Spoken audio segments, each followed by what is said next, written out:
ఈ మాదిరిగా ఉన్న పరిస్థితిని చూస్తే పోలీసులు ఆ కాలు మీద కాలు పెట్టి నడి రోడ్డు మీద నడి రోడ్డు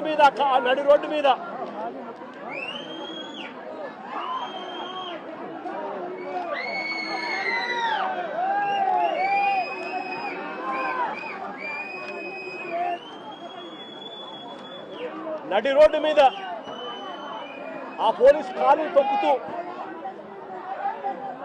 ఆ రాకేష్ అనే పిల్లోడిని ఇలా కొట్టడం, అది కూడా నడి రోడ్డు మీద షేమింగ్ చేస్తూ చేయడం ధర్మమేనా అని అడుగుతా ఉన్నా. హరి అనే వ్యక్తి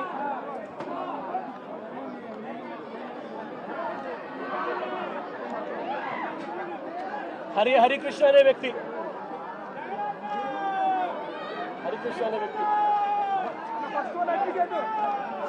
అనే వ్యక్తి ఈ వ్యక్తి మీద ఈ మధ్య కాలంలోనే దాచేపల్లిలో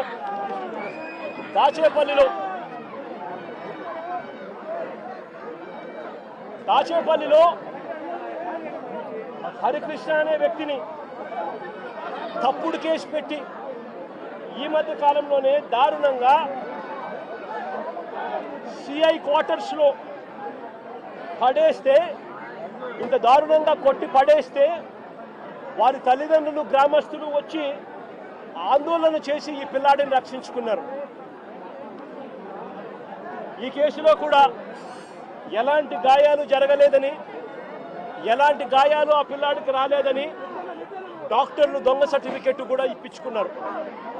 ఆ పిల్లాడు ఈ రోజు కూడా నడవలేని పరిస్థితిలోనే ఆ పిల్లాడు ఉన్నాడు. రాజమండ్రిలో పులిసాగర్ అనే సోషల్ మీడియా యాక్టివిస్టు, రాజమండ్రిలో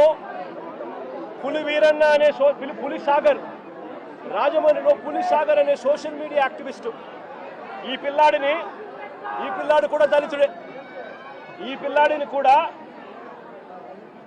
ఇదే మాదిరిగానే పోలీస్ స్టేషన్లో అగ్ననగ్నంగా ఈ పిల్లాడిని రాత్రంతా చిత్రహింసలు పెట్టారు. పోలీసులా వీళ్ళు రాక్షసులని అడుగుతా ఉన్నాం. సోషల్ మీడియాలో ఈ పిల్లాడు క్వశ్చన్ చేసిన దానికి ఈ పిల్లాడి పరిస్థితి రాజమండ్రిలో ఇది. ఆడపిల్లలను కూడా చూడకుండా సుధారాణి అనే వైఎస్ఆర్సీపీకి సంబంధించిన యాక్టివిస్టు, కృష్ణవేణి అని వైఎస్ఆర్సీపీకి సంబంధించిన ఇంకొక మహిళా యాక్టివిస్టు, వీళ్ళిద్దరూ కూడా ఆడపిల్లలను కూడా చూడకుండా నెలలు రకరకాల పోలీస్ స్టేషన్లు వీళ్ళని తిప్పారు. రకరకాల పోలీస్ స్టేషన్లలో వీళ్ళ మీద కేసులు నమోదు చేస్తూ వీళ్ళను తిప్పుకుంటూ వచ్చారు. నేను అడుగుతా ఉన్నా, డెమోక్రసీలో మనం ఉన్నామా లేదా అన్నది ప్రజలందరూ కూడా ఆలోచన చేయాలని అడుగుతా ఉన్నా. నేను అందరినీ కూడా,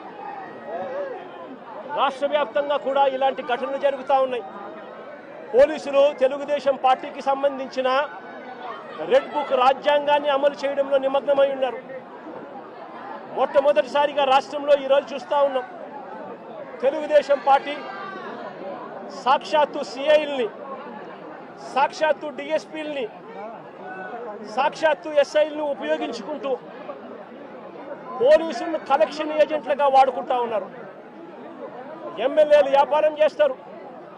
మద్యం దగ్గర నుంచి, ఇసుక దగ్గర నుంచి, మట్టి దగ్గర నుంచి, నియోజకవర్గంలో జరుగుతూ ఉన్న ప్యాకాట క్లబ్బుల నుంచి అన్నింటిలోనూ కూడా ఎమ్మెల్యేల దగ్గరుండి నడిపిస్తారు. పోలీసులు దగ్గరుండి వాళ్ళకు ప్రొటెక్షన్ ఇస్తారు. దగ్గరుండి పోలీసులు వాళ్ళ దగ్గర నుంచి మామూలు వసూలు చేస్తూ ఉన్నారు. మామూలు వసూలు చేసి పోలీసులు ఇంత, ఎమ్మెల్యేలు ఇంత, చంద్రబాబుకి ఇంత, లోకేష్కి ఇంత అని చెప్పి పంపకాలు జరుగుతూ ఉన్నాయి. రాష్ట్ర వ్యాప్తంగా ప్రతి నియోజకవర్గంలో ఇదే జరుగుతూ ఉన్నాయి. ప్రతి గ్రామంలోనూ బెల్ట్ షాపులు కనిపిస్తూ ఉన్నాయి.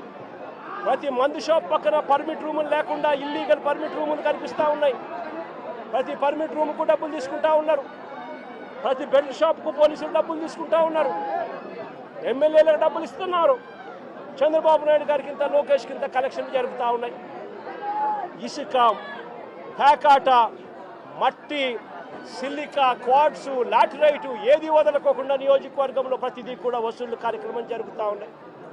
నేను అడుగుతా ఉన్నా, అసలు రాష్ట్రంలో ఇలాంటి పాలన జరిగేటప్పుడు పోలీసులను ఉపయోగించి యూనిఫామ్ తొడిగి వాళ్ళను దొంగల ముఠాలో భాగస్థులుగా చేసి వాళ్ళను వాడుకొని రెడ్ బుక్ రాజ్యాంగం నడుపుతా ఉన్న ఈ రాష్ట్రంలో లా అండ్ ఆర్డర్ అనేది ఉందా అని చెప్పి నేను గట్టిగా ప్రశ్నిస్తూ అడుగుతా ఉన్నా. నేను ఒకటే చెప్తా ఉన్నా, ఈరోజు ఈ పిల్లలకు జరిగిన అన్యాయం ఏదైతే ఉందో నేను ఈ పిల్లల్ని వెనకేసుకొని రావడం లేదు. పిల్లలు అన్నాక వీళ్ళు వయసులో ఉన్నప్పుడు ఏదేదో కేసులు పడిండొచ్చు, గొడవలు జరిగిండొచ్చు, కేసులు పడిండొచ్చు, కేసులు ఉండిండొచ్చు. ఆ కేసుల్లో ఎవరిది న్యాయము ఎవరిది ధర్మము అని చెప్పి నాకు తెలియదు, నేను దాన్ని వెనకేసుకొని రావడం లేదు. కానీ ఒక పద్ధతి అనేది ఒకటి ఉంది అనేది మాత్రం ఖచ్చితంగా చెప్తా ఉన్నా. ఆరోపణలు చేసే వ్యక్తులే జడ్జిల కింద మారిపోకూడదు అని మాత్రం గట్టిగా చెప్తా ఉన్నా. ఆరోపణలు చేయడం మీద ఆరోపణలు మీరు చేసినప్పుడు జడ్జిలుగా ఉన్న కోర్టులు ఇరువైపులా వాదనలు విన్న తర్వాత ఎవరిది అన్యాయము ఎవరిది న్యాయము అని చెప్పి వాళ్ళు కోర్టుల్లో తీర్పులు ఇస్తారు. ఆ తీర్పు ఇచ్చేదాకా కేసులున్న ప్రతి ఒక్కరూ ముద్దాయి అయిపోడు అన్నది మాత్రం ఖచ్చితంగా గట్టిగా చెప్తా ఉన్నా. అలా కేసులు గతంలో ఉన్నాయి అని చెప్పి ఒక కారణం చూపించి నడి రోడ్డు మీద తీసుకొని వచ్చి నడి రోడ్డు మీద వాళ్ళ కుటుంబాన్ని వాళ్ళ పరువు ప్రతిష్టలను వాళ్ళందరినీ కూడా తీరుస్తూ పరువు ప్రతిష్టలను మట్టి కలుపుతూ నడి రోడ్డు మీద వాళ్ళని కొట్టే అధికారం పోలీసులకు ఎవరిచ్చారు అని మాత్రం గట్టిగా ప్రశ్నిస్తూ అడుగుతా ఉన్నా. ఇప్పుడు ఈ పాప పెళ్లి కావాల్సిన పాప, ఈ పాప ఇంజనీర్, ఇదే కుటుంబంలో ఉంది. వీళ్ళ కుటుంబానికి సంబంధించిన పరువు ఎవరు తీసుకొని ఇస్తారు అని చెప్పి నేను అడుగుతా ఉన్నా. ఈ రకంగా వీళ్ళ కుటుంబాలతో ఆడుకోవడం ధర్మమేనా అని మాత్రం ఖచ్చితంగా అడుగుతా ఉన్నా. రాకేష్ చెల్లెలు engineer, Victor junior advocate, Victor చెల్లెలు కూడా ఇంజనీర్, విక్టర్ వాళ్ళ నాన్న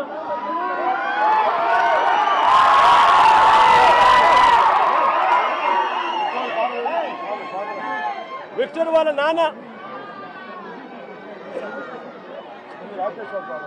రాకేష్ వాళ్ళ విక్టర్ వాళ్ళ నాన్న ప్రజాశక్తి రిపోర్టర్, విక్టర్ వాళ్ళ నాన్న ప్రజాశక్తి అనే పేపర్కు మాజీ రిపోర్టర్. అంటే ఒక మాజీ రిపోర్టర్ కొడుకు పరిస్థితి ఇది, ఒక మాజీ రిపోర్టర్ కొడుకు పరిస్థితి ఇది. రాకేష్ అనే పిల్లోడు అసలు ఇక్కడ లేడు, హైదరాబాద్లో ఉద్యోగం చేసుకుంటా ఉన్నాడు, జొమాటో అనే కంపెనీలో ఉద్యోగం చేసుకుంటా ఉన్నాడు. ఆ పిల్లాడు ఇక్కడికి వచ్చినప్పుడు జరిగిన ఘటనలో ఆ పిల్లాడిని బ్రాండింగ్ చేసి ఆ పిల్లాడి కుటుంబాన్ని పరువును కూడా తీస్తూ ఉన్నారు.